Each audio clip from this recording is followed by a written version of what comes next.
Digital युग है। अब ये डिजिटल युग कैसे गुरु चांडाल युग का निर्माण कर रहा है जरा देखिए। बच्चे का स्टडी टेबल, अगर घर में स्टडी टेबल है तो ज्यादातर घर में लोग छोटे में भी रह रहे हो लेकिन बच्चे के लिए व्यवस्था करते हैं।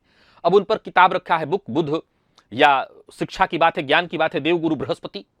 और आज के समय में ऐसा कोई घर नहीं है, चलिए हर घर में वाईफाई राउटर ना लगा हो, मैं मान लेता हूं, लगा है तो वहीं रखा मिल जाएगा आपको, आसपास तारों का जंजाल मिल जाएगा, हेडफोन तो मिल ही जाएगा, बाकी की चीजें मिल जाएंगी आपको, माउस इत्यादि, इलेक्ट्रॉनिक जो कचरा है। अब ये एक तरह से देखें तो जड़ योग और गुरु चांडाल योग का निर्माण हो गया। ये सब जो इलेक्ट्रॉनिक कचरा है ये राहु है। तो ज्ञान इधर बुध और गुरु और इधर राहु। अब आपका बच्चा क्या कर रहा है, उसका मन भटक रहा है पढ़ाई में।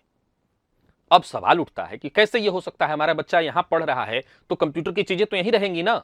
बिल्कुल रहेंगी। पहला पॉइंट तो ये आपको करना है कि पढ़ाई के समय में वहां पर बहुत सारे तार के जंजाल ना हो। कई बार क्या करते हैं इंटरनेट वाले कि तार लंबा लंबा ला के छोड़ देते हैं, उसको दूर रखवाइए।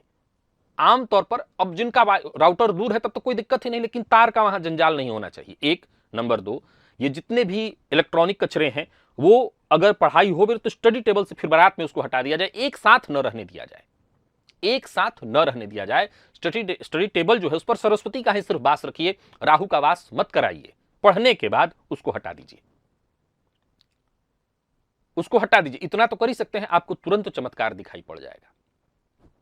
पूरी दर्शकों, इस मामले में आपका पर्स भी कम नहीं है, या स्त्रियां जो झोला इत्यादि टाइप का रखती हैं, बैग रखती हैं, झोला नहीं बैग जो रखती हैं अपने पास, मैं उसकी बात कर रहा हूं। पर्स में क्या होता है, धन होता है। आप गुरु कह सकते हैं, शुक्र कह सकते हैं।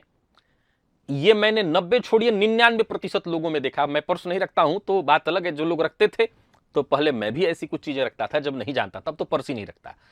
अगर आप पर्स रखते हैं तो आप देखिए करते ही होंगे, अभी अपना पर्स खोलिए, कोई ना कोई एटीएम की रसीद, कोई और कागज इत्यादि, कुछ लोग सिक्का इत्यादि ही रख दिए हैं, कुछ सिक्के खराब है नहीं चले हैं तब भी उसमें पड़ा हुआ है, कोई पुराना बिल इत्यादि पड़ा हुआ है पर्स में। कुछ लोगों तब का तो पर्स ऐसे फूला रहता है कागज से, पैसे नहीं है, कागज से फूला हुआ है। ये कचरा कर्ज है, आपको पता होना चाहिए, कचरा कर्ज है। शुक्र आपके सुख के पास एक छिद्र आपने बना दिया है जो धीरे धीरे आपकी लक्ष्मी को रिसाता रहेगा, लक्ष्मी को टिकने नहीं देगा। सो पर्स से अभी इंचू, कभी बीमारी का बहाना तो कभी किसी परेशानी का बहाना लेकर के ये सारी चीजें घर से बाहर निकलने वाला है। तो तुरंत जो पैसे काम के नहीं है, कम से कम आप रोज एक नियम बनाइए कि हर शाम को आपको राहु बाहर निकाल देना है।